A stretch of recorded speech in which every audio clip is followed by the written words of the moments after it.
scummy. Why are you an asshole? I think I might have said this like once or twice before, I don't know. Oh, scummy. Why are you wasted every day? Every single moment, every hour that you're away. I only wish that I had the chance to get it on with Pam Anderson before she lived like my spirit and more. Danny DeVito, he is my hero. And I'm sorry that I got distracted from what the song's about. Oh, scummy.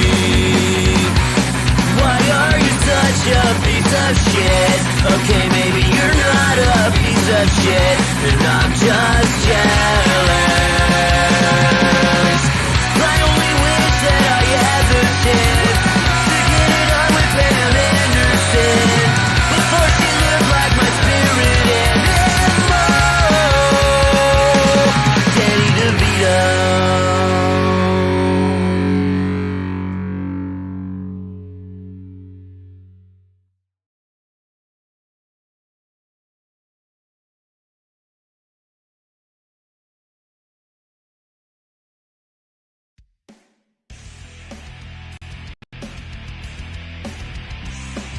Welcome, ladies and gentlemen, to the latest episode of I'm No Joe, your home for all things combat sports, and the place where every armchair quarterback can feel like Eddie Bronco.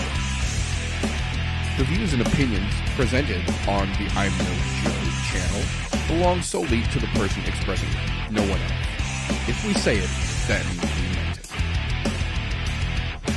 That being said, this show does contain adult themes, adult content, and general shit that you shouldn't be letting your kids intake. Be advised, viewer discretion is recommended. Proceed at your own risk. You've been warned.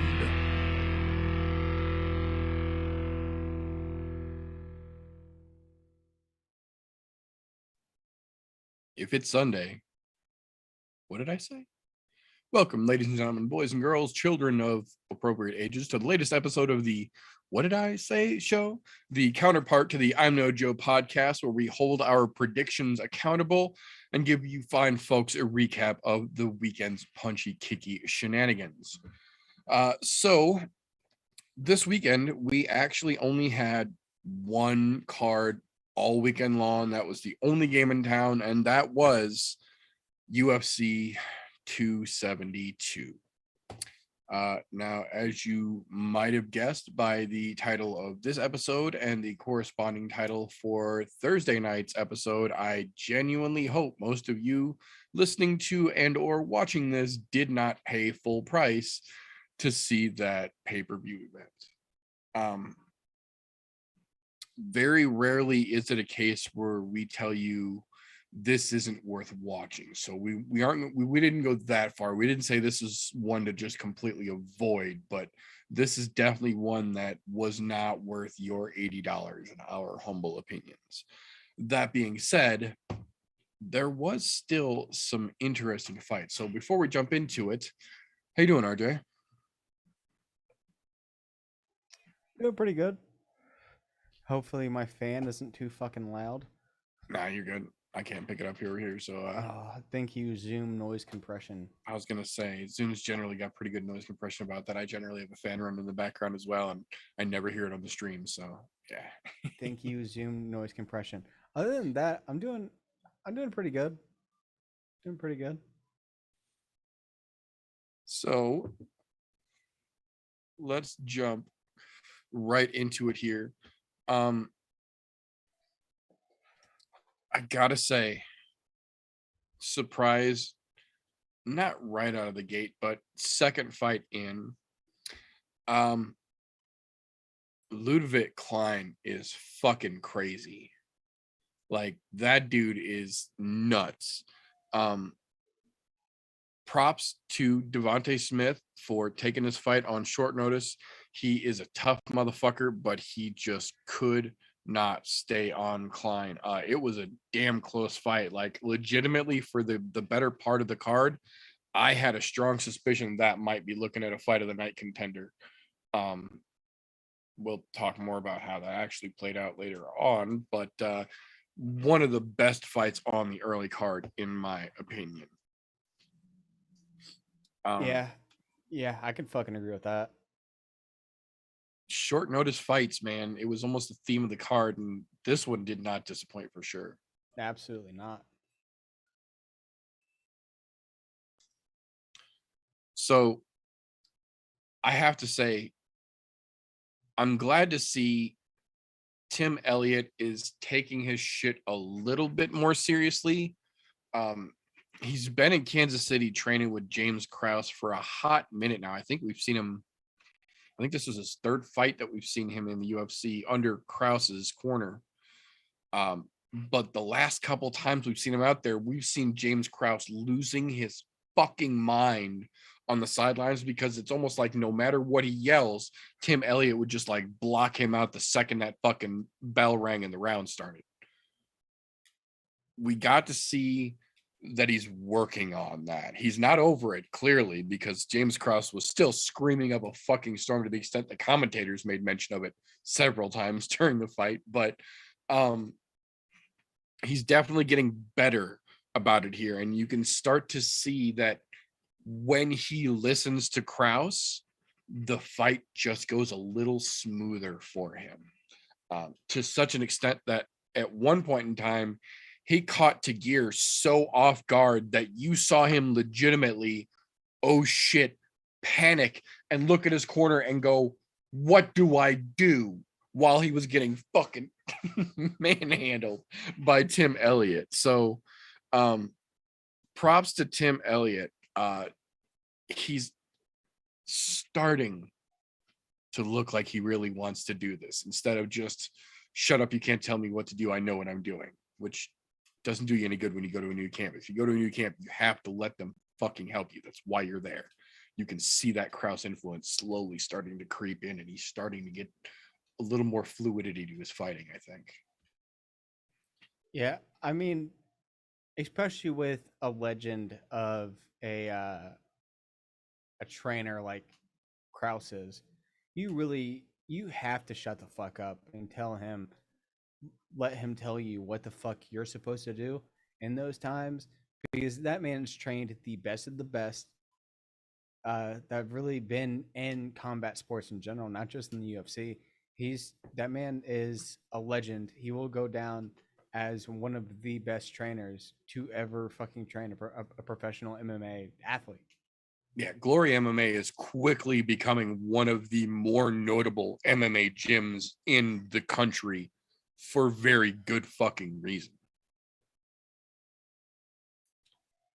That being said, the oppositional corner, I think, is the best way to put it.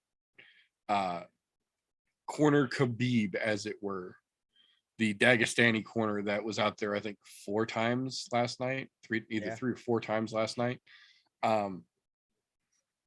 Khabib was absolutely fucking furious when they announced that this was a unanimous decision and that Tagir lost, which, if you watch the fight, Tagir lost, and it was easy to understand why that was a unanimous decision. The oh shit happened, I think, 3 times during that fight. Like, Tim Elliott was completely not whatever they had game planned and expected. And it showed in that fight. So I get the unanimous decision. Good job, Tim. Khabib got furious and was like stomping and screaming after that. And I think a little bit of that god damn it aggravation kind of transferred via osmosis, because poor Brian Kelleher, not that we were necessarily rooting for him to begin with, but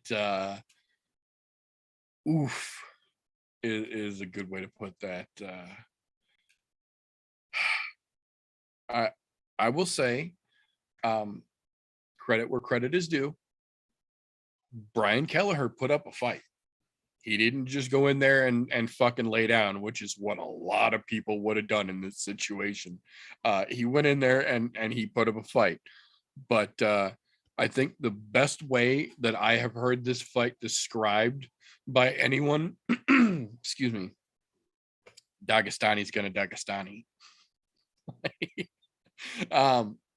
Kelleher's a decent wrestler, so it's not like this was, just a walk in the park, but Umar made it fucking look that way. Like, he had his fucking way with Kelleher. Like, it seemed like he was a little off guard right out the gate. Like, that whole corner was a little bit shook.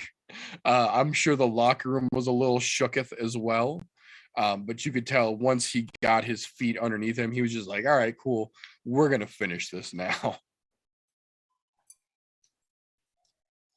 Yeah, I mean, I'm more excited to see what a Nurmagomedov does, especially like Umar Nurmagomedov.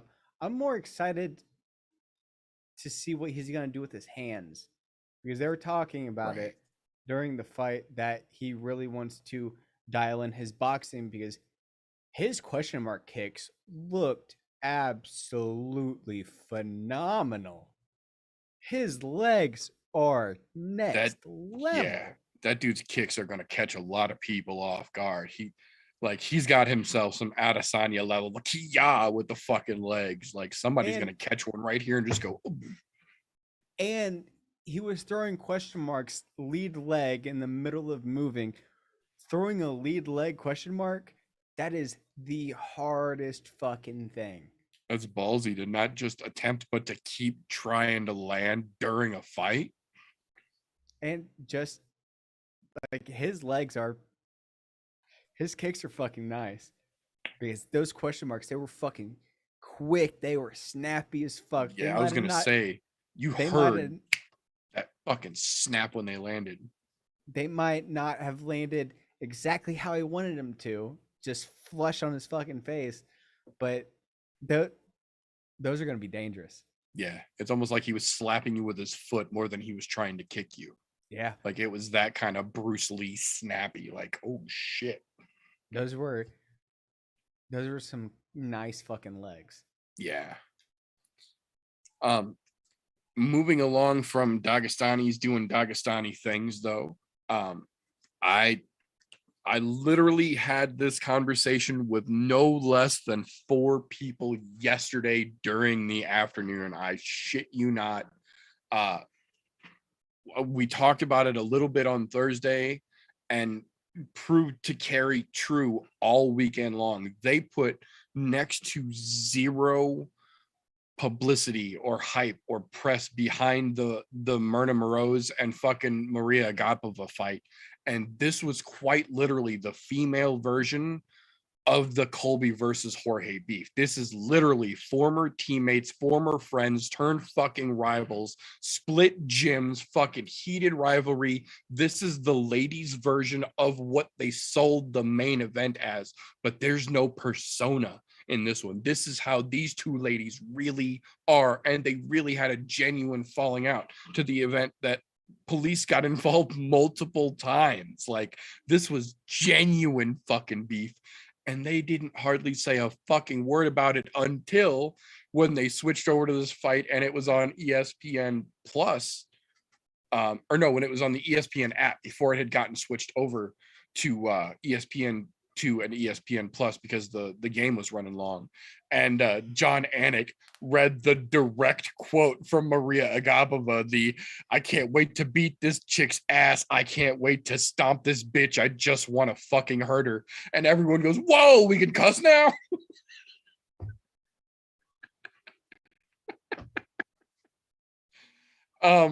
But no fucking word of a lie. Those ladies came out and there was fire from the second that fucking opening bell went off.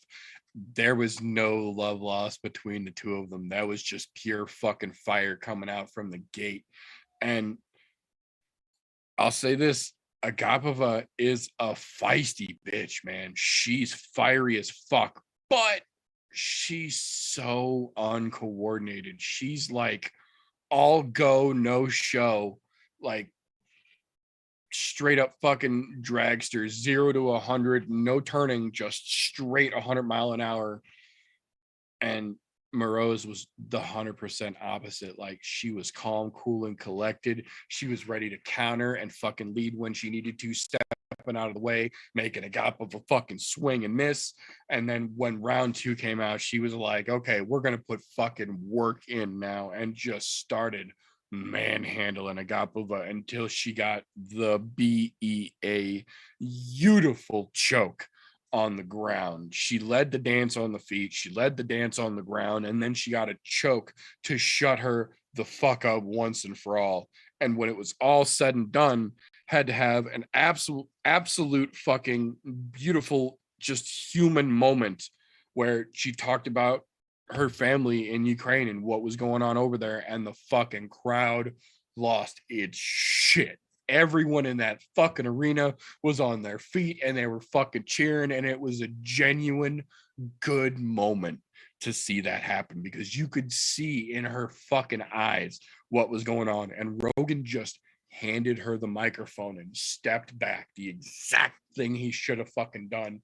And you could see she was just literally laying it out for the fucking world, and that arena just gave it back a millionfold. It was fucking great to see. Yeah, I mean, first off, the amount of love that's given on both sides of this. There was a Russian tennis player that was competing for the, I think it was one of the big things, and wrote "No war, please" with a Sharpie On the on fucking camera lens. on the camera lens. Like, dude, I just want to say to you, fucking love you. I don't even know who you are, but doing shit like that. And Morose, like, that was heartfelt shit. She just went out and competed, but she had to say something like that, and deservedly, everybody that was there, everybody that was watching at home, was probably fucking screaming at their TV. Oh fuck yeah. Like, me seeing the emotion, me like, I know war, I know that sort of shit. That made me kind of fucking teary-eyed, seeing the amount of emotion that was in her face, in her eyes, and just in her voice. That shit made me kind of fucking teary-eyed. Yeah, to know she held all that in and put on a performance like she just did, with all that going on in her fucking head. Yeah. Bra fucking vo, ma'am. Bra fucking vo. Yeah, that being said, she, on the ground, she was doing fucking beautiful work. Whenever I think it was in the first round, whenever she got fucking Apagaba Agapova. Agapova, that's it. Oh, I mixed the P and the V, didn't I? I did. Yeah, That happens. Yeah, you know, sometimes you just got to put the P and the V, and um, doo-dooch. But the way that she was bending her to her will, taking the arm out so she couldn't post up on it. Yeah, she that was was just beautiful. She had perfect placement of arm her arm wrapped around, pressing Agapova's arm to her chest so she could just yank the arm up, yank it under, Pound yank. and like, she was doing everything absolutely perfectly, and it was just fucking beautiful. It was beautiful. Oh, Yeah, this was one of those situations where, not that Agapova was necessarily a world breaker or a soup can, like, she's legitimately an interesting prospect, I think is the best way to describe her. But one of the reasons she came on the radar to begin with was because Morose got signed. They were training partners, and she was telling people, wait till the rest of the folks from my gym get in here. My training partners are monsters just like I am.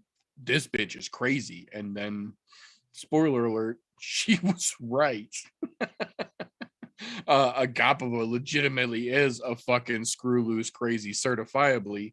And there was bad blood because of it, but Morose managed to keep her fucking head, stay calm, cool, and collect, and just lead every second of that dance until she fucking ended it in a second triumphantly. Yeah, I mean, honestly, for me watching that, I don't know if Agapova knew what the fuck to do on the ground. No, she looked completely flustered from the jump. I mean, not even just flustered, like she looked like fish out of water. She was scrambling, didn't know where to put her hands, how to position her head. She had no fuck. I don't think she knew what the fuck to do at all. Yeah, you could tell that apparently, at least from what it looked like, when they trained previously, they primarily trained on the feet. They didn't do a whole lot of wrestling together. Whereas we'll talk a little bit more about the difference you can see in that from the main event later on. Yeah. Yeah, I honestly think if Agapova got with her camp to put into some solid fucking grinding on the ground, I think that she could really fucking benefit from that because Yeah. there's not a lot of well really well rounded individuals in the flyweight division. There's not a whole lot of it. She's definitely looked very good on her hands or on her feet. Her hands look good. They look fucking clean. They look snappy. But I think if her and her camp really dialed in groundwork, just mold it, get it all nice and rounded out, I think she could be more of a prospect and start being more of a fucking contender. Yeah, I think it's going to take a lot of her getting serious. And from the last couple fights and from the stories going around behind the scenes, she's got trouble buckling down when it comes time to get serious about fights. She kind of is still a little too lackadaisical, words are hard, for that genuine, like serious pro level contender shit yet. So, and to be fair, that's her prerogative. If she wants to play around and fuck around and stay unranked and keep getting her ass handed to her and left on a shelf for you and far between, she's more than welcome to do that until the UFC's done with her. But as we've seen time and time again, if you want to make any money, if you want to make a name for yourself and take this shit serious, you have to do just that. You have to take this shit serious. And until you really buckle down and decide you're ready to focus, you're never going to get a push. You're never going to get them big checks, and you're never going to get the big fights. So Morose looked like a fucking stud, both in the fight and afterwards. She's most likely going to be facing someone in the top 15, if not top 10 in her next fight. Probably prelim premier kind of fight, maybe opening fight on a fucking fight night card, main card kind of thing. Like, she's going to get the shine from this fight for sure. Agapova could have gotten some shine off this, even on a loss, but not looking like she did. She looked like she didn't give a shit. Like she was just flustered because she wasn't fucking trying, and that ain't gonna do you no favors in this fucking world. Yeah. Now, that's gonna bring us to one of the most probably controversial would be a good way to describe it. One of the most controversial fights of the evening. Nikolai Negumereanu versus Kennedy Nzechukwu.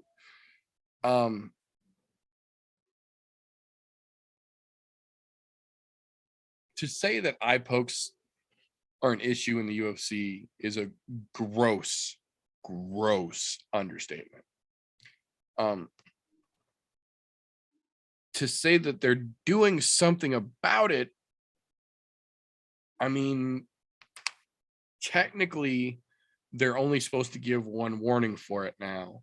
So they're, quote unquote, I say for those listening, starting to work on it, but realistically, it's still almost as much of a problem as ever. And we saw that on perfect display last night in this fight. Excuse me.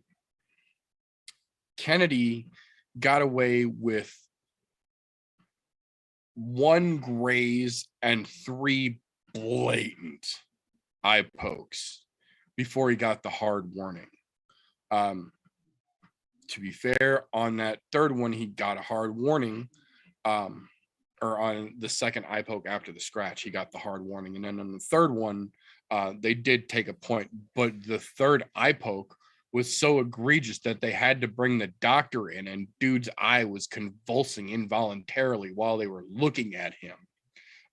They showed the replay, and Kennedy's like half knuckle finger went into his fucking eye socket. Like, they were all bad, but the third one was like, oh my God, he's looking for a lost ring in there bad. Yeah. Like, fucking Dariush bad.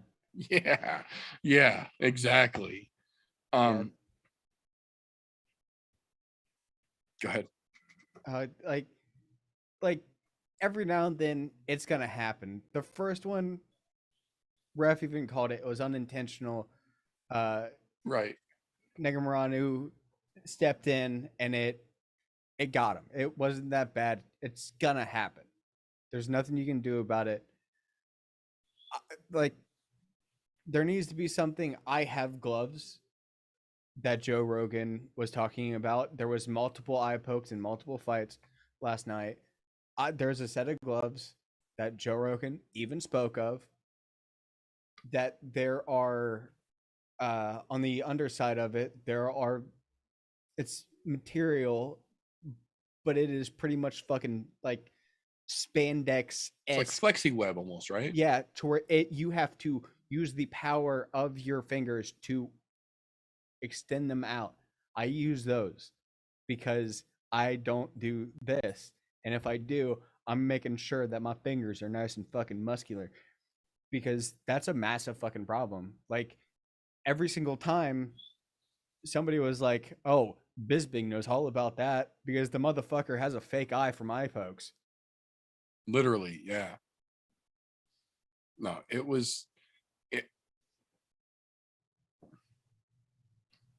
the way that I understand it, which based on what we saw last night clearly may be wrong, but the way that I understand it, excuse me, the new system or the new rules, however they want to fucking phrase it, is first incident is the hard warning, period. Doesn't matter if it was intentional or unintentional. First incident is the hard warning.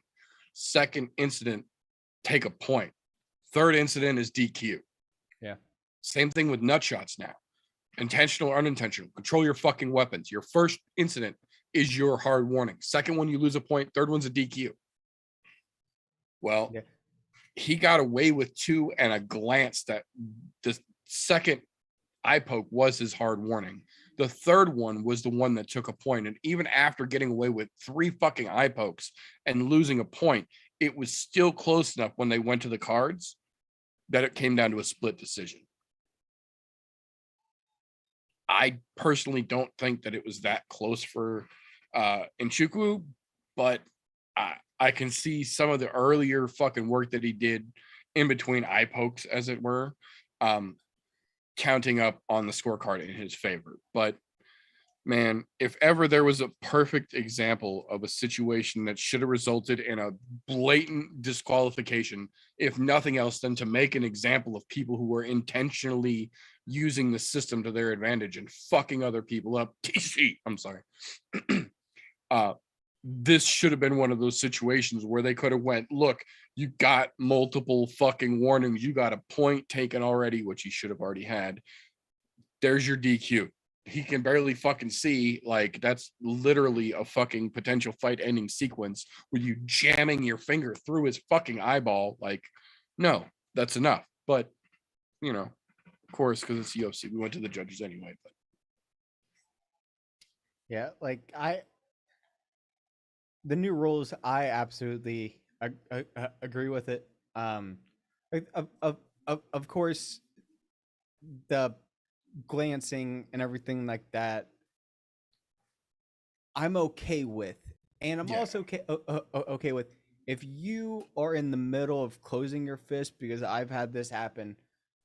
I don't know how many fucking times as they're closing their fist and you go to come in and you get that edge right to the corner of the eye. Like that's nobody's fault. He was in the middle of closing his hand or opening his hand to take a step back, and you went in Right. to shoot or to get into a phone booth real quick to put some damage on it, and you caught a fucking finger to the eye. Right. The motion was already initiated. Yeah, there's not much that you can do there. I don't like seeing people get the hard warning on something that quite literally was just wrong place, wrong time. But if you're John Jones, fingers out, fingers extended, trying to do this shit to gauge distance, and you're gonna poke a motherfucker in the eye, hard warning, take a point. I don't give a shit. Right. But they're talking about it live on broadcast about the new rules and how that first one should have been a hard warning. I don't agree with it. Shit happens sometimes.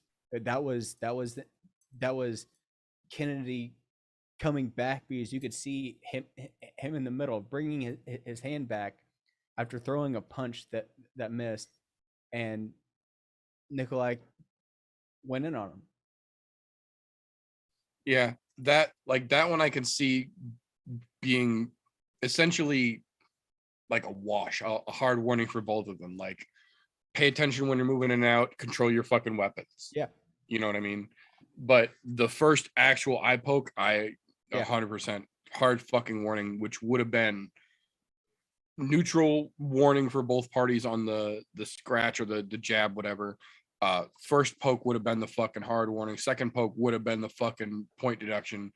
Third poke, where they ended up taking the point, would have been the DQ to end the fucking fight there. Yeah.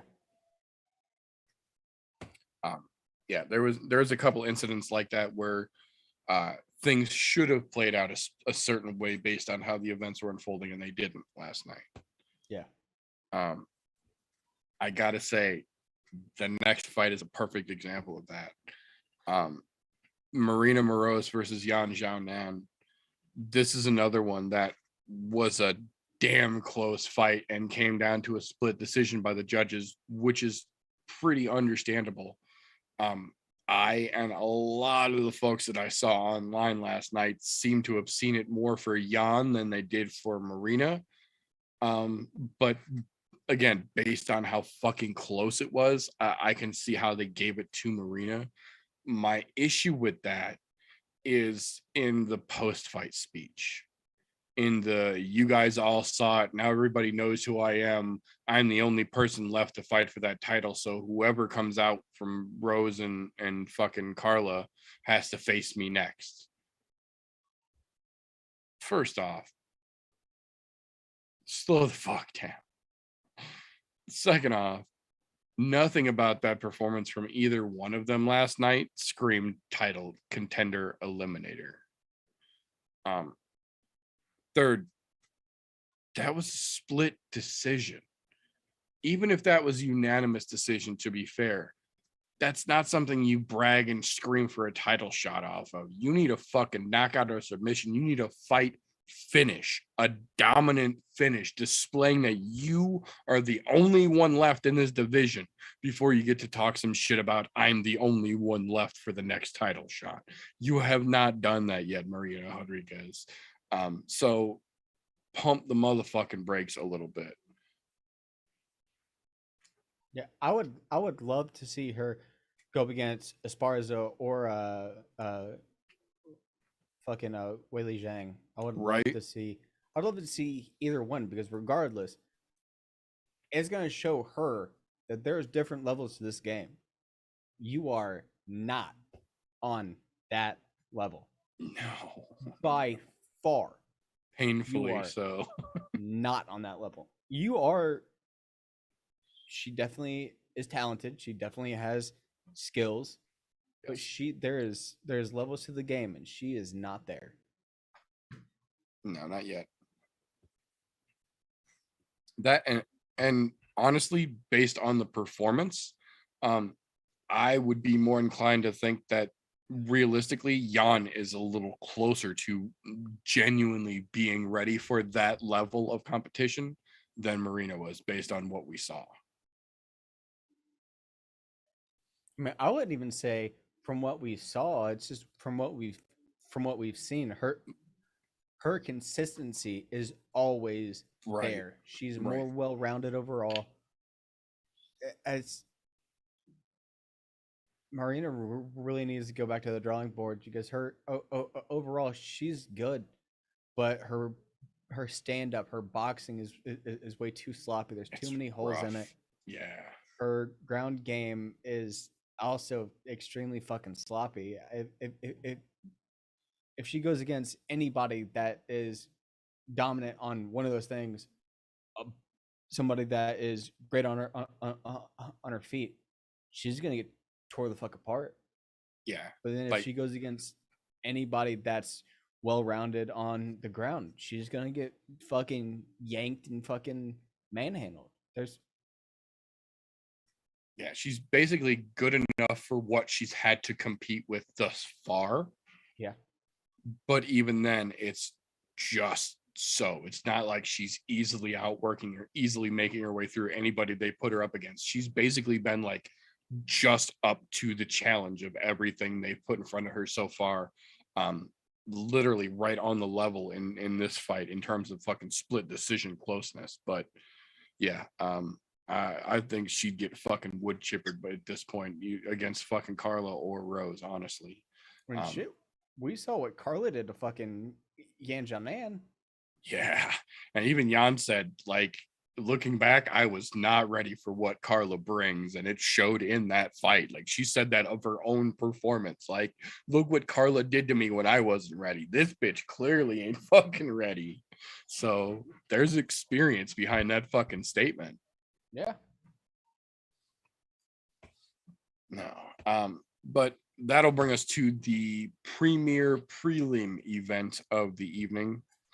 I gotta say, so far, the not as emphatically as last week, but definitely recurringly confirming if Galti and I firmly talk enough shit about a fight prior to it popping off, it turns out to be pretty fucking good, does it not? That was a hell of a fucking fight, and I was not Dude. excited for it. I was not excited for that one at all. That was a good fucking. That was a good one. Like, Jalen Turner came out. First of all, let's take just a second to acknowledge the fact that Jalen Turner made his debut in the UFC at 170 pounds against Vicente Luque on short notice and survived that fight. Then from there goes, you know what? That dude beat my ass. I don't want no fucking more of that. I'm going to cut down to 155 pounds, where he is now a 6'4" lightweight and easily making lightweight, as he's demonstrated several fucking times now. And at lightweight, he was so fucking calm and composed in that fight last night. He had Jamie Malarkey flustered like a fucking schoolyard bully, almost bullfighting with him, just bringing him in and using his own momentum against him, fucking countering so goddamn clean. And then, what did they call it? 46 seconds, start to finish in the second round. Bell rings, Malarkey gets crazy, Turner's like, cool, let's turn the fuck up then, and just starts giving him the goddamn business. So clean, so fucking calm and composed, staying fresh in the fucking moment, never getting flustered, never rushing. If he stays on this fucking track, that gigantic motherfucker is going to be a serious fucking problem for everybody in the top 10 of that goddamn division real fast. I'm telling you right fucking now. Yeah, I mean, without fucking question, Jalen Turner, like he was just fucking forward pressure, throwing from every different angle, level changes. He was, but he was so loose. He was so calm. He even said it in post fight. Whenever Malarkey took him down, he was calm. He was calm. He knew that there was only a couple of seconds left on the clock, protected himself, wrapped Malarkey up so he couldn't do any damage, and just rode it out, which is what you need to do. Smart move in that situation. You damn right. Yeah, he was just so calm. It was honestly really fucking nice to see a performance like that. But that was fucking nice. The next fight for Malarkey really needs to be a shitter get off the pot kind of fight, because he's a 500 odds fighter now. And that's one of the things that we were talking about Thursday night, is that he's one of those guys that, credit where credit is due, we have seen some glimpses of genuine fucking potential in him, but they are few and far between, and they are so fucking painfully inconsistent. You can't get excited about him. You can't put any fucking momentum on his name. You can't get any steam going behind him. You can't get him any fucking hype, because as soon as you start to, he shits the bed in glorious fashion in front of everyone. Then you're back to square fucking one again. Jalen Turner, and they mentioned it a little bit on the broadcast, like, he cuts a fair amount of weight to get down to lightweight, but he's doing it very successfully. So his time at lightweight is absolutely limited. At some point, inevitably, he's not going to have a choice. He's going to have to go back to welterweight, which is going to be interesting unto itself once he gets his fucking 6'4" ass back up to welterweight and's got a little more experience under his belt. But in the meanwhile, everybody at 55 pounds better keep their fucking eyes very finely attuned to what this young man has going forward. Yeah, people are gonna have to watch a lot of fucking tape, find some holes in his game or something. Yeah, because good luck. Because he is just, his intensity, the amount of volume that he throws, and the amount of forward pressure that he puts on, it is honestly, that's fucking rough.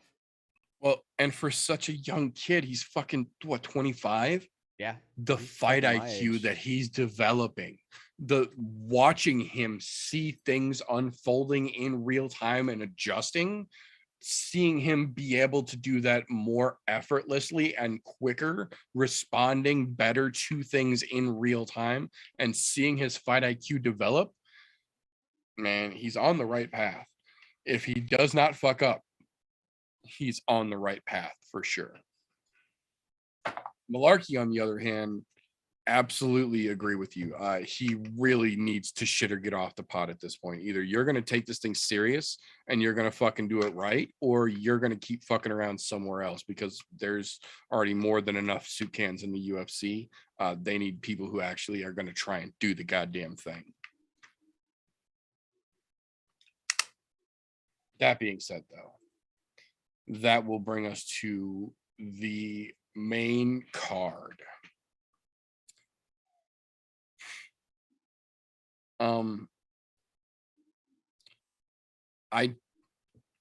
I said it before, and I stand by that statement. I do not understand why this fight was on the pay-per-view portion of this card to begin with. This would have been an absolutely perfect fight for the spot we just talked about. This would have been a spectacular premier prelim fight to encourage people to buy the pay-per-view. There was no fucking way this fight was leaving the first round one way or the other. Someone was going to sleep in this fight, guaranteed. This was one of the few fights you could bank on there was gonna be a fucking knockout in, and that's the fight you need to put in that premier prelim spot you want to use. So people see that and go, holy shit, if that's what we get for free, I'm going to pay and see the pay-per-view because it's got to get better from here. That being said,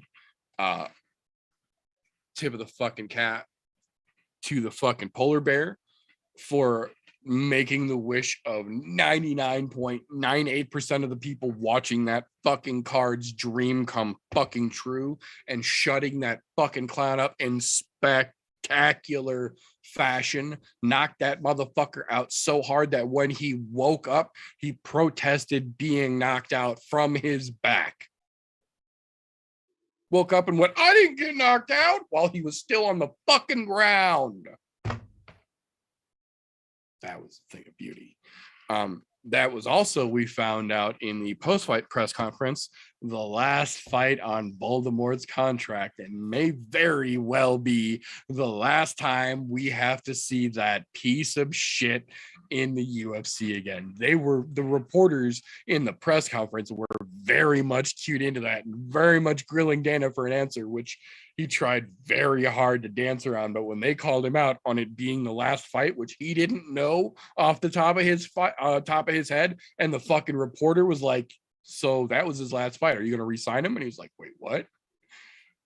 That made it even more just chef's kiss beautiful, in my opinion. Yeah, because that is now also a 500 odds fighter that has no fucking fans. Yeah, with the last 3 fights in a row being vicious knockout stoppages. So you ain't no smiling Sam, motherfucker. You ain't gonna get to hang around, I don't fucking feel like. Yeah, I fucking massive fucking shout out to Polar Bear fucking Spivak over there. That is a big fucking man that Spivak picked up and threw on the ground. Slam like the fuck down. 3 times. You heard? Did you catch the commentary bit when they were talking about him doing that? When Dickface McGee showed up on Tuesday to the PI, he weighed 291 pounds.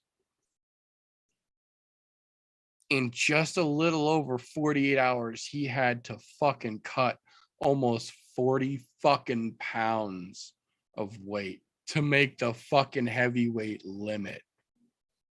I don't know about you, but I'm pretty sure USADA has something that says that that's not allowed. It's definitely frowned upon for damn sure. We saw them talk about how dangerous and irresponsible it was last week when Bobby Green talked about cutting, what was it, 23 pounds in 36 hours or something like that, like cutting around the amount that dipshit was cutting this time. But Bobby had room to play and could have had a catch weight made if he didn't make it. He could have had the catch weight moved. You know what I mean? That was not an option here. This is literally the ceiling of the weight limit of all weight classes. This motherfucker had to cut more than 30 pounds to get underneath. So that, combined with the fact that his last 3 performances were vicious knockout losses, I have a very hard time seeing Dana spending the kind of money that motherfucker is going to warrant getting a chance to get knocked out some more. They've already got Derek Lewis on the fucking roster. Yeah, I'm not gonna fucking miss him. What's his nickname? The Prince of War? What war? Yeah, no shit. The Cold War? Where'd that crown come from? I feel like he bought that motherfucker out of a fucking Alibaba ad. Nah, motherfucker. That right there is a dolled up fucking crown from Burger King. Right. Keep it real. Right there was a $1 menu. Right. Yeah, no. That good fucking riddance to bad fucking rubbish, as they say. Yeah.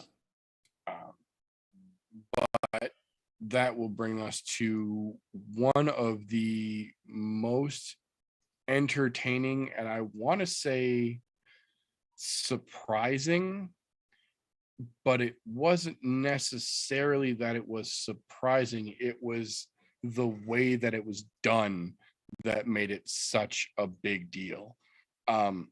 Kevin Holland versus Alex Cowboy Oliveira. talk about asking for a fucking tough as nails debut fucking fight to a weight class. This was Kevin Holland's official welterweight debut. This was his first full fight at 170 with a camp, and holy fucking shit. He looked great right out of the fucking gate. Now, to be fair, they didn't do any fucking favors to him by giving him Cowboy, because Cowboy comes out like a firecracker every goddamn time. But Holland was able to stand in the fucking fire, composed, fucking hold his own, give as good as he was fucking taking, make Cowboy swing wild and miss a couple of big fucking times. And then just another one of those situations, kind of like we talked about a little bit earlier, second round, or right before the second round, was on the ground, but made himself yet another of probably one of the most memeable situations MMA has known, where he went, right before the end, Cowboy got his back and looked like he was going to try and sink in a head and arm choke from the back, but didn't have it, and then changed it to like a sloppy over the shoulder RNC, to which Kevin Holland literally looked directly into the fucking camera across the octagon and gave the coolest Fonzie ever.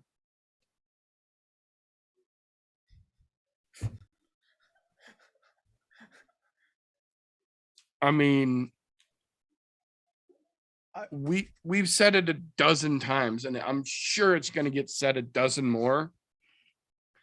If Kevin Holland took a quarter, just a quarter of the energy that he focuses on clowning around during a fight and actually used it on the fight, he wouldn't have time to clown around, because he would be finishing everybody. He almost like a cat has to play with his food before he can get serious. Like, he almost had to let Cowboy clip him a couple times in the first before he really, like, you could see, really turned on. Because the second that fucking bell went off to start round two, that was not the same Kevin Holland that started that fight in round one. Those were different people in that fight. Those were not the same man. I'm telling you now. Kevin Holland in round two came out all business, no plan. Fuck this, let's get this done. What they call it, 38 seconds start to finish. And it probably could have been finished a couple seconds earlier than it actually was, because he just put it on Cowboy immediately and impeccably in that round two fucking start, and shut him off on the ground, dirt mode. I mean, reasonably, if he actually gave a shit about fighting the first round, he could have ended it the first round, but he was putting himself in very stupid positions that fucking dropped him a couple different times. I agree. He absolutely could have finished that fight in the first if he would have been serious from the jump. I agree completely. Like, Oliveira is no fucking slouch, in the words of TJ. That is no fucking slouch. That man put Holland in unnecessary situations that Holland could have avoided with his skill and his fucking technique and ability. He could have avoided all of that. Holland got clipped, I want to say 3 or 4 different times that dropped him to the ground. Round one. Yep. Let's just say that Oliveira fucking changed the way that he threw that right hook by a couple degrees. That's a fucking knockout. Or followed it up with a fucking second. Yeah, he's putting himself in unnecessary situations that's putting him in fucking danger of losing a fight. You need to cut all that bullshit out. Like you just said, you need to take fucking energy away from goofing off and trying to show out to actually competing. Because this is the fucking big leagues. We don't need somebody to act a fool. We already got fucking Nate Diaz for that shit. Right. No, I completely agree. As much as he could have finished it in the first round, there were equally as many opportunities where he almost could have been finished while he was fucking around. Had Cowboy thought to double up on those fucking left hooks that were landing on Kevin's chin all night in that first round, if he thought to double those up instead of fucking going and swinging double arms at him, he might have caught him backing up, put him on his ass. That could have changed the whole fucking dynamic of that fight. Yeah.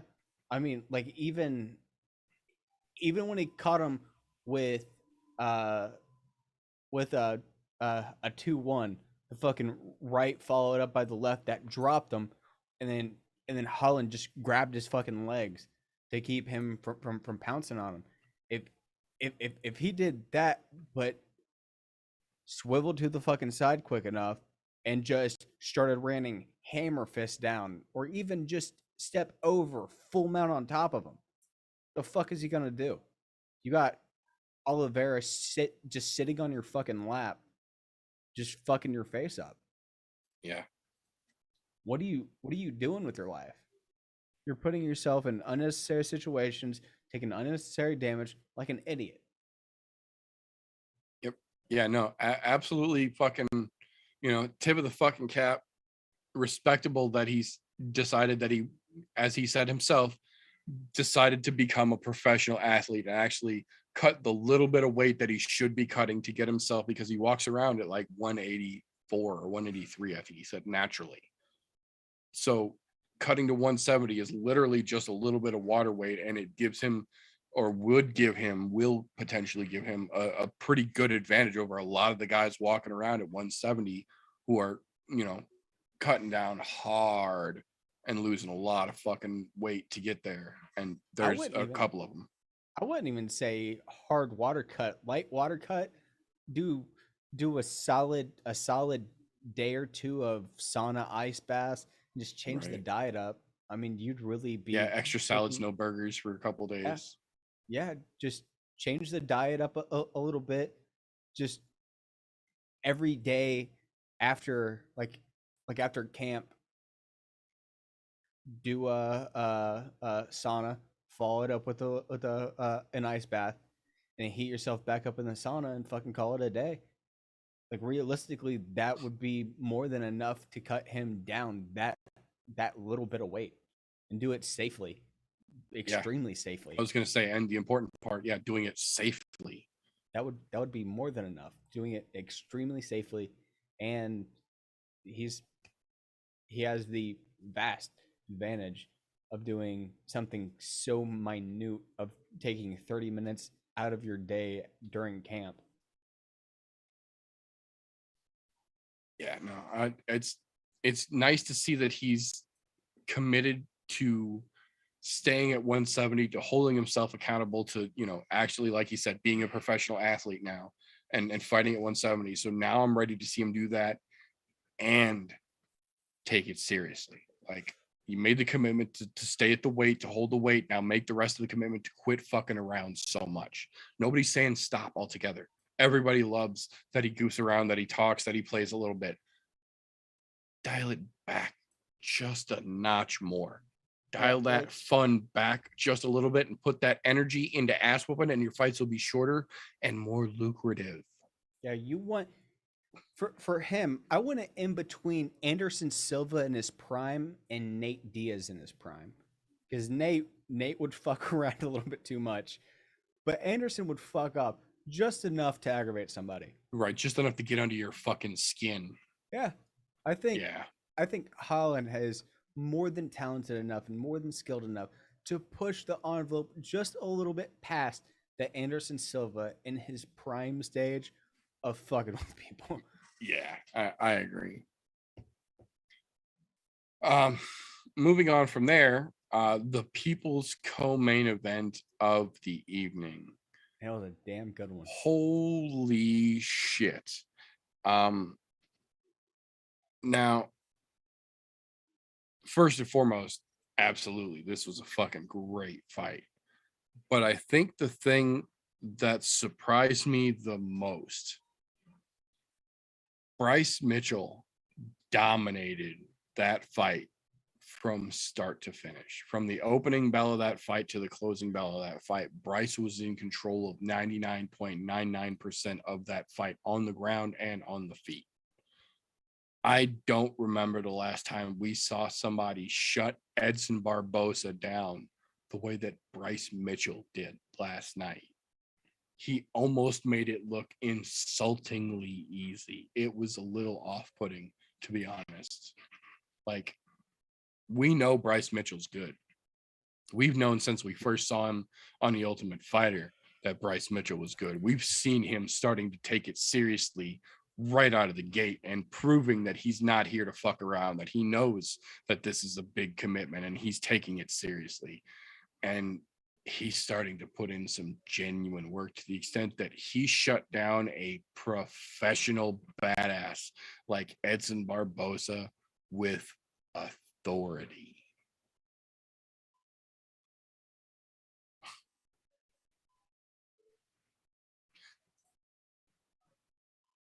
Yeah, like my big thing that I loved is Mitchell knew the game plan of Barboza. Barboza's biggest fucking strength, his legs. So what did he do? He stayed way outside of range or way too close for that to be a weapon. Yeah, never kept himself in kicking range at all. Agreed. He kept himself outside or way in the phone booth to where Edson's entire game plan instantly fucking went out the window. Like, it did, because I am very confident that they did not expect Bryce Mitchell to push the pace that hard and to stay inside as much as he did, because those are the only two real ways to definitively dominantly shut down the weapons of a kickboxer. Right. Stay out or stay in. That, and he threw elbows like punches last night in a volume that we have not seen him do before. He knew that once you get in that phone booth, you can't just hang out there. Like, you have to disrupt his whole rhythm. You have to do damage when you're in close. You have to make it count, because getting in close is the danger. That's when you're in his most fucking convenient range to strike. So once you're there, you got to make it fucking count.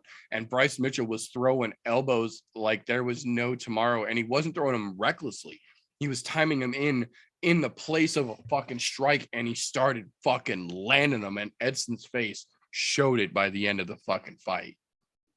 Or he was doing the good old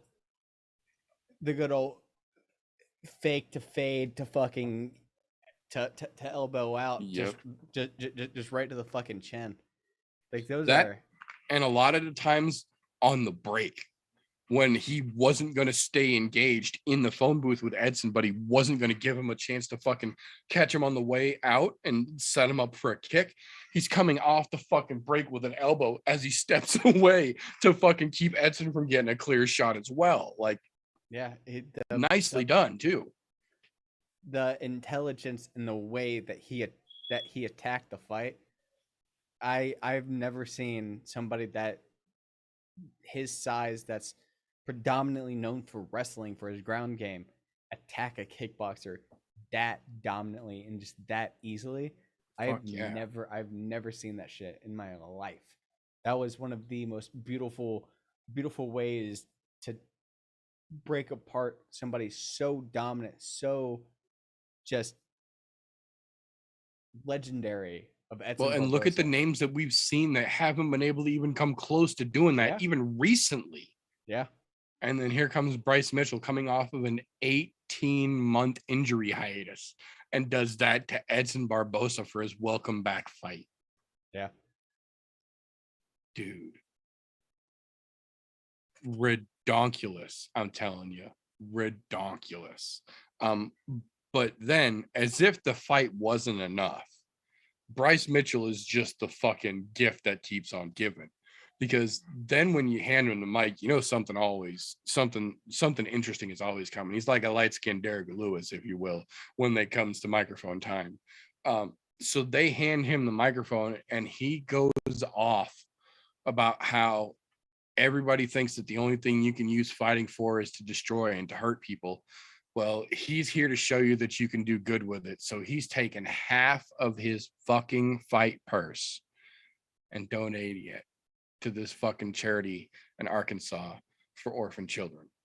He's given $45,000 to this fucking organization for children in Arkansas. And then as we get to the post-fight press conference, come to find out that Dana White heard him, and Dana White caught him in the back.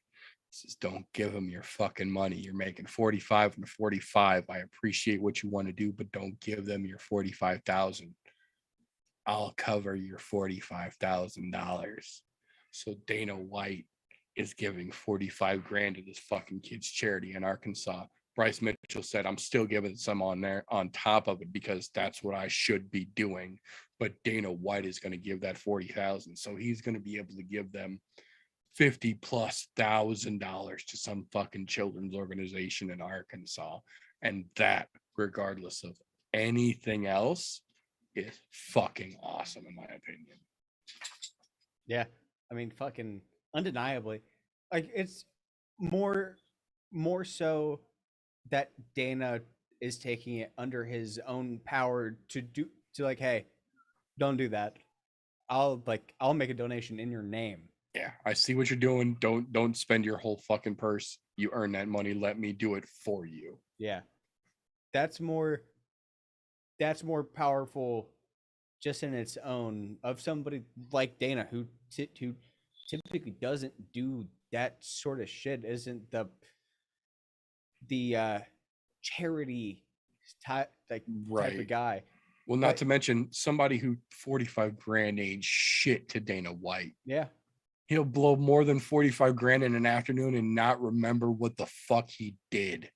So now it's going to go to good use, and it gives Dana a little bit of genuine good fucking karma on his side. Shit, doesn't he drop like 20,000 a year to get snow in fucking Vegas? Yeah, brought in. Yeah, so him and his kids can play. Yeah. So yeah, the 45 grand to charity ain't shit for Dana White. So it's nice to see that he recognized what was being done and stepped up and made sure that fucking organization for kids in Arkansas is going to get a nice, healthy fucking check to help them along.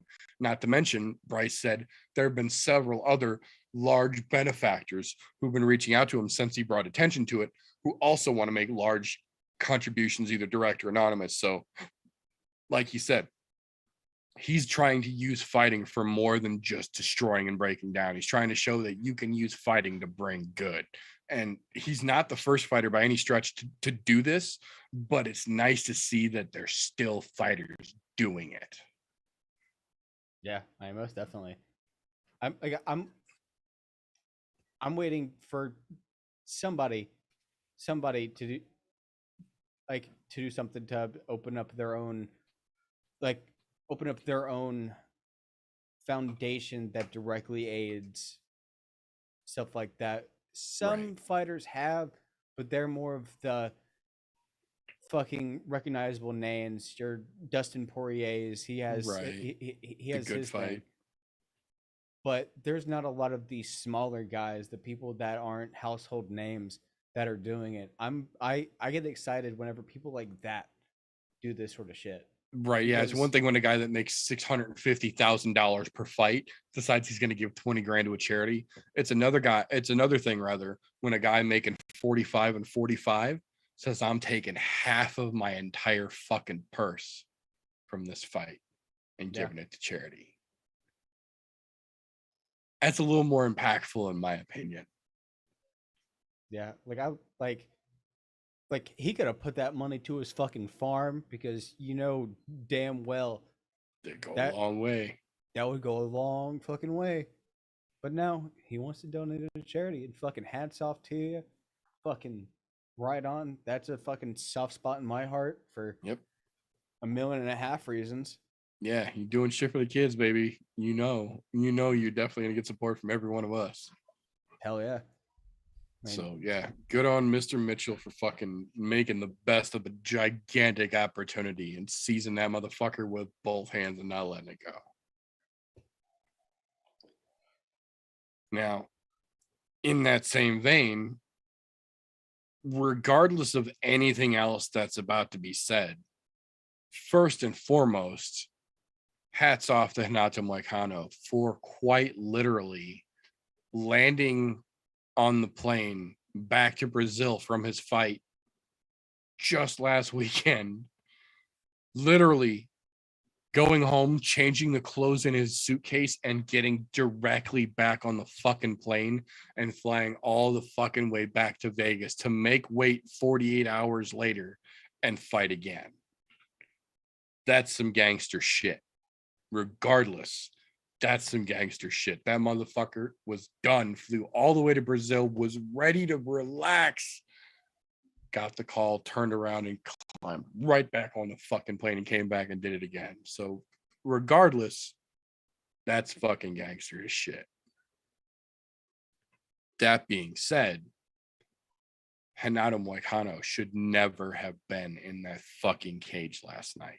Not for 5 rounds, not for 3. He should not have taken that fucking fight. Gangster as fuck that he did, but he should have never fucking been in there. It should have been Islam, or the fight should have been fucking scrapped, realistically speaking. As we got displayed last evening, Renato Moicano is one of the living embodiments of that phrase that we say all the time, being too tough for your own good. We've seen it in the fucking Ortega fight before. We've seen it in several matches where somebody's just getting beaten within an inch of their fucking life and they will not stop and they will not fucking quit.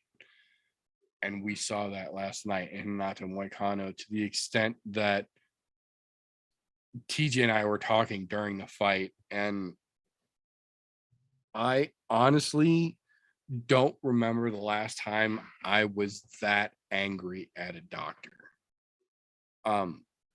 Moicano looked bad. He was fucking busted up. He was cut up. He looked like his orbital was broken and an eye was swelling shut. So Mark Goddard, to his credit, calls the fucking doctor in to check him. Doctor comes in, gives him a once over, does a couple of things. You see him like pushing on Hanato's face, and you could see, I got the heebie-jeebies just thinking about it. You can see how fucking swollen and bruised and puffy. And this isn't even the end of the goddamn fight yet. Like, Renato looks bad. And the referee turns to Mark Goddard. And Mark Goddard says, "What's your determination?" And the referee looks him right in the face and he says, "It would be reasonable to stop this fight." So Goddard asks him again, "Well, what's your determination?" And he looks at him again and he says, "My determination is it would be reasonable to stop this fight." And so Goddard does what the rest of us are wanting him to do and tries to clarify. And he says, "So are you stopping the fight?" And the doctor says, "No." And he says, "Okay. First off, fuck that doctor. Fuck that doctor." Now, that put Mark Goddard in a fucked up position, because this fight could have and should have been stopped. What he told the doctor before he even sent him over was that he was going to let them finish and see what his corner did, if his corner was going to stop the fight. Because this was one of the perfect fucking moments that we talk about all the time, where a corner should throw the goddamn towel in and save your fucking fighter. There was no reason he needed to keep taking punishment. He was not turning this fucking fight around. But the corner didn't throw the fucking towel in. They patched him up, they cleaned him up, and they sent him back out.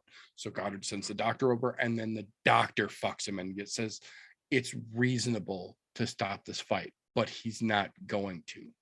So to his credit, Mark Goddard walks over to Renato Moicano and he puts his finger in his chest and he says, "I'm going to give you 30 seconds to turn this around, or I'm stopping this fight."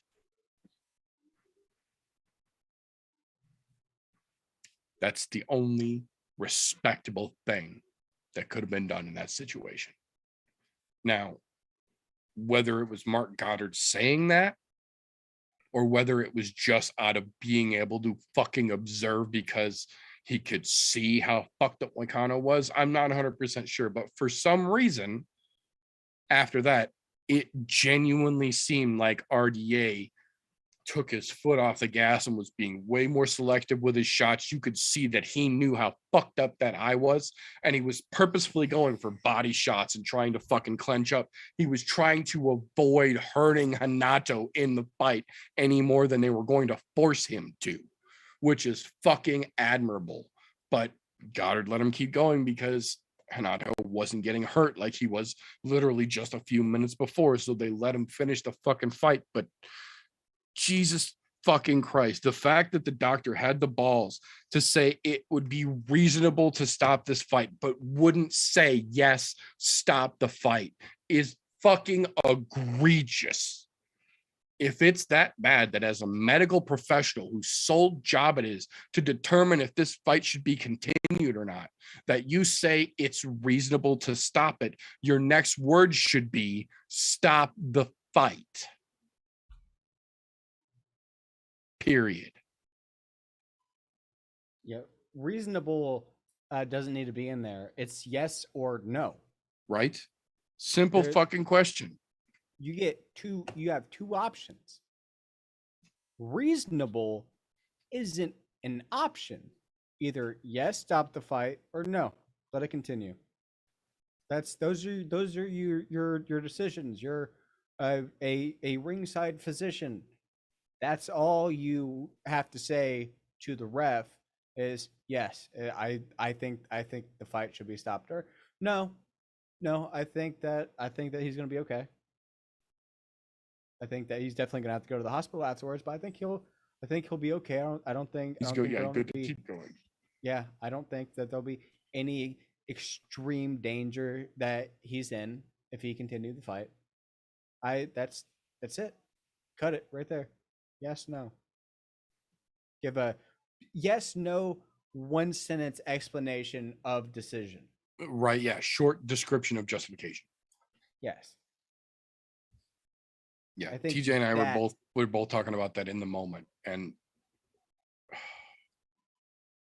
I wish I had a better vocabulary to describe how fucking aggravating that was to see. Yeah, I honestly feel bad for Goddard for being put in that fucking position. I really feel bad for him. Yeah.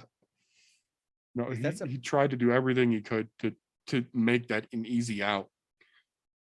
And they really didn't work with him. Nobody was fucking working with him there. Yeah, because technically, if the doctor fucking says no, don't stop the fight. Gotta keep going. He let him go. Has to keep going, because then you stop the fight for what? You can't say medical stoppage because the ringside physician said, "Oh no, he can continue." Right. Yeah, and you can't call it a TKO because it would have been a between round stoppage. So, and then if he did that, he would have got so much heat from everybody the fuck else that was there watching it, and everybody that was watching it at home. He would have got so much shit for it. That's an easy appeal to the fucking commission. Yeah. So yeah, no, they really did throw Mark Goddard between a rock and a fucking hard place last night.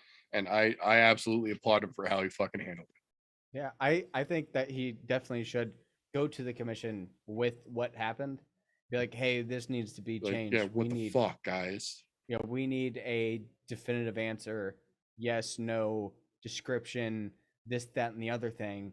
Not it would be reasonable, because that's not a yes or a no. That's like, you pick. Right. Reasonable would have been, yes, this fight should be stopped. Yeah. Yeah. Like, oh, you pick. You're the ref. Right. And the fact that they'd agreed to make that a 5-round co-main event didn't do Moicano any fucking favors. I don't like that. I don't like the 5-round co-mains either. Unless it's a fucking title fight, unless you're doing a title as the co and a title as the main event, I don't think the co-main should be 5 rounds. I agree with you. The only big things I think like fights like that should be is like running back a run back. Right. Like something like that, like fucking Dustin Poirier, Conor McGregor 4, if that ever happens, if that lands on a pay-per-view, make that a 5-er. And that's a co-main, I'm totally okay with that being a 5-round fight. Yeah, I But agree. there needs to be bad blood. There needs to be a A reason. justifiable reason behind that 25 minute. There needs to agree. be something other than why not? Right. Because he was already in camp. Too fucking bad. Anyways, moving along from there to the marquee battle of the evening, the headliner of UFC 272, Colby Chaos Covington versus Jorge Gamebred Masvidal. Well, I said it Thursday, and I was talking to a couple friends about it yesterday before the fights kicked off.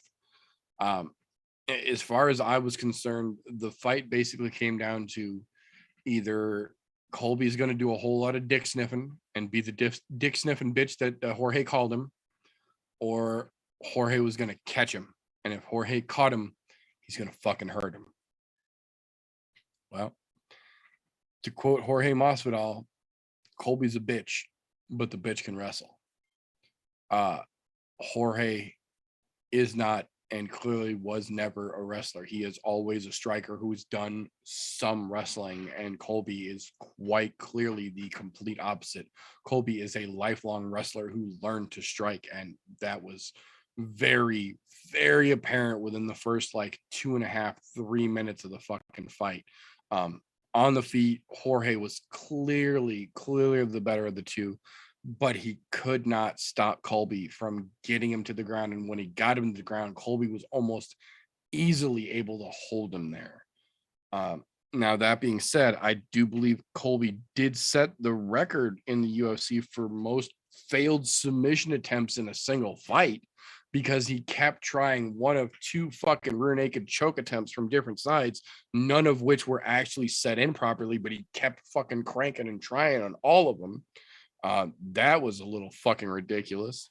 But Jorge just could not put his fucking hands together. When he did let loose, every time he landed big on Colby, it had visible impacts. He dropped him 2 or 3 times in the later rounds, once just off a clean single shot that dropped Colby to his knees. And when Colby bounced back up, he laughed and pointed at him because he knew he got fucking caught and could have been fucking rounded out if Jorge would have pounced on him in the moment, when he should have. But Jorge clearly has not been working on his gas tank and has not been working on his fucking wrestling. And anyone who knew this fight was coming knows that's the one thing he should have been working on for the entire fucking camp.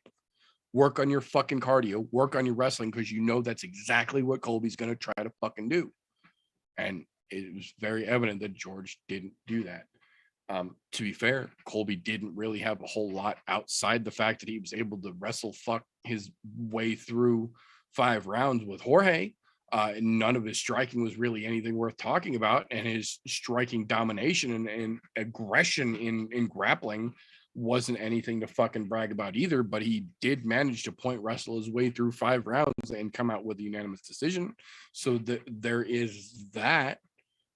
But in terms of, exciting fights, ending fucking grudges, and, bad blood boiling over, and no, it was another 5-round wrestle fest against a dude who can't wrestle. And that's nothing really to brag about from either one of them, as far as I'm concerned, in terms of last night's performance.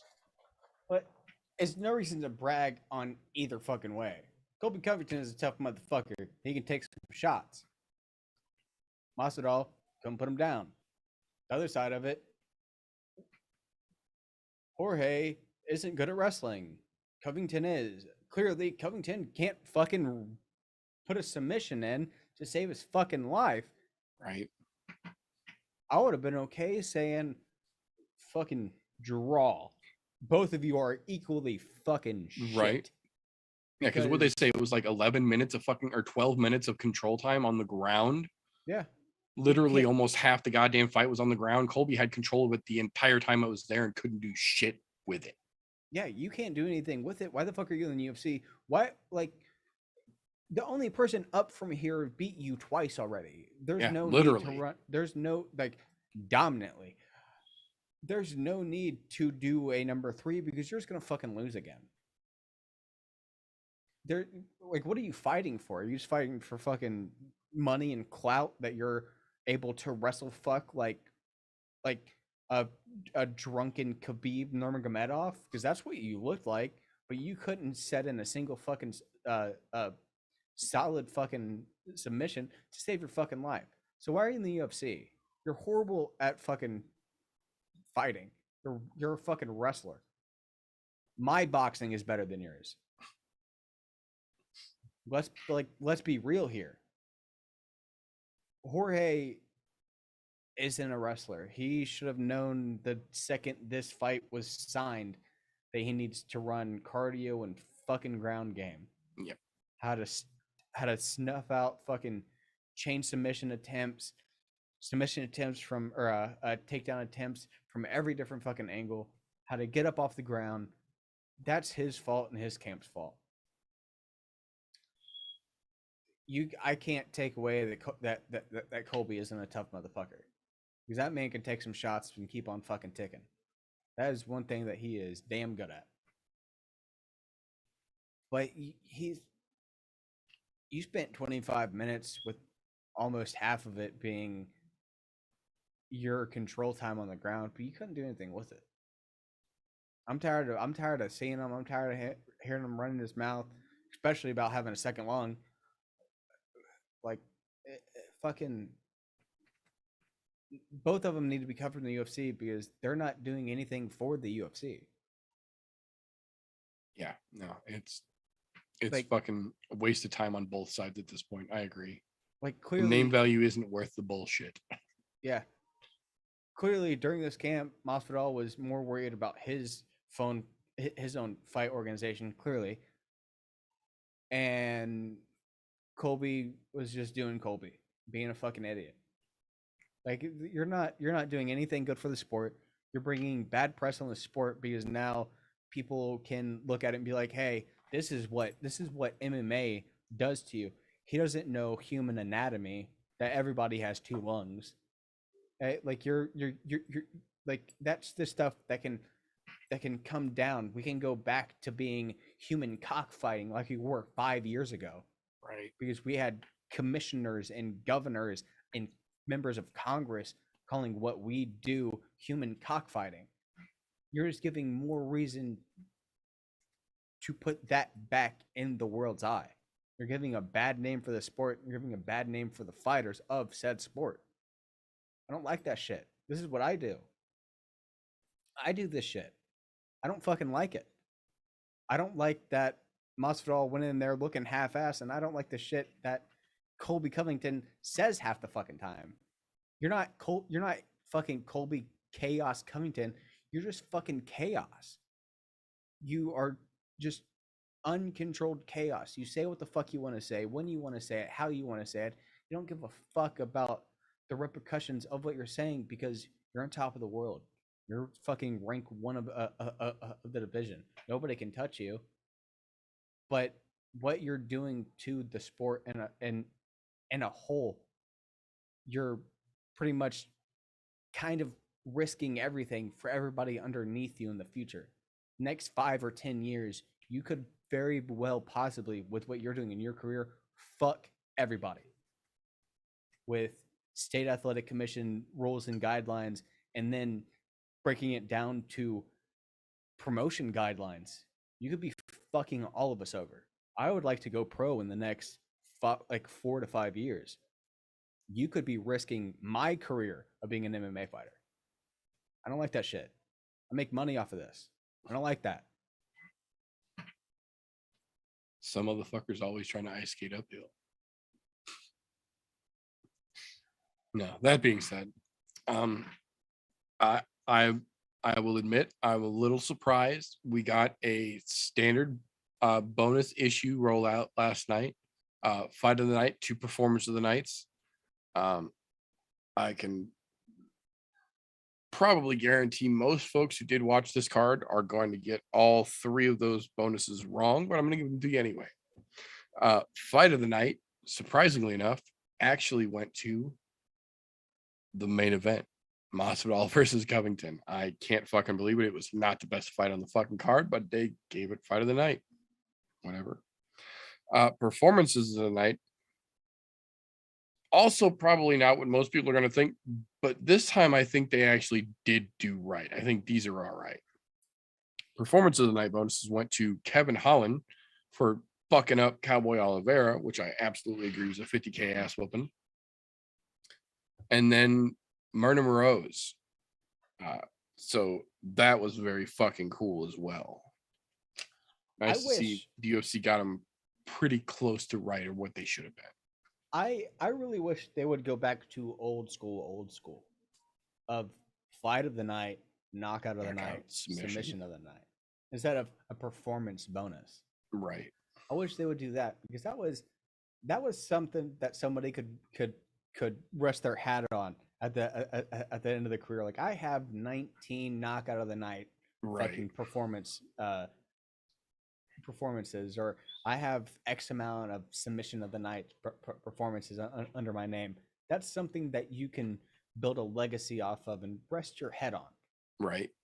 Like, I wish they would go back to the old school way of giving the performance bonuses out. Wish we could turn back time. Yeah. To the good old days. Yeah, man. Dude, I'm fucking telling you. Like, that would be that. Like, that would be really fucking nice, because like there are some people that are never gonna get the fucking spotlight that they rightfully deserve for their finishes. With the way that the performance bonus layout and structure is done, especially as inconsistently as they do it now to begin with. Yeah, there's certain fighters that just will never get the recognition that they deserve, because they're doing a submission, but they didn't do it as cleanly as this other submission. But the submission that they did was far more technical and harder to lock in and set up. I wish that it would go back, because back in the day, early 2000s, whenever I found UFC, whenever I found what MMA was on fucking Spike TV, take it back in the day, that's the way it was. It was based off of, okay, who put in the best submission? Was there a submission? Okay, now what submissions did they do? Who was it against? It was like they broke it down to fucking tooth and nail, going through what submission it was, who it was against. Like, they broke that shit apart. And that's what I loved back in the day. Right. Oh. I agree.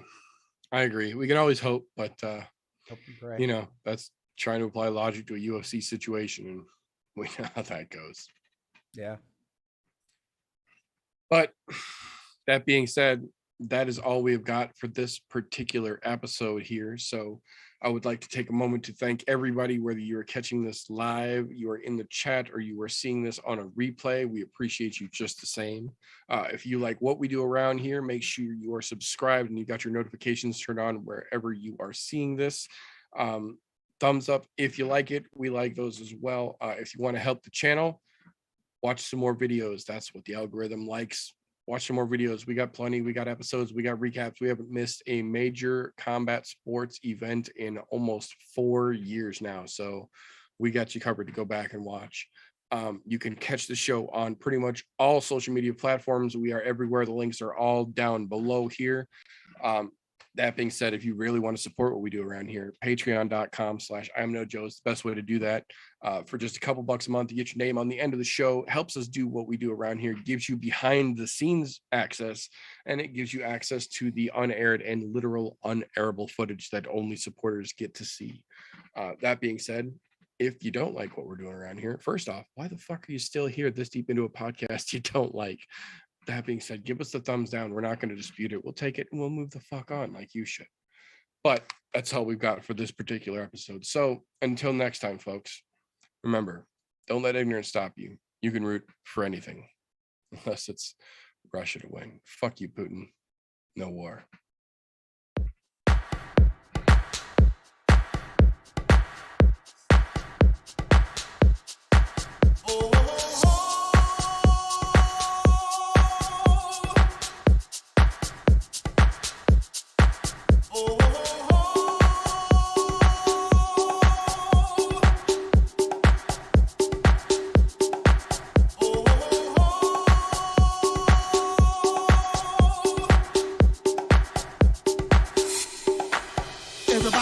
kung fu fighting. Those kids were fast as lightning. In fact, it was a little bit frightening.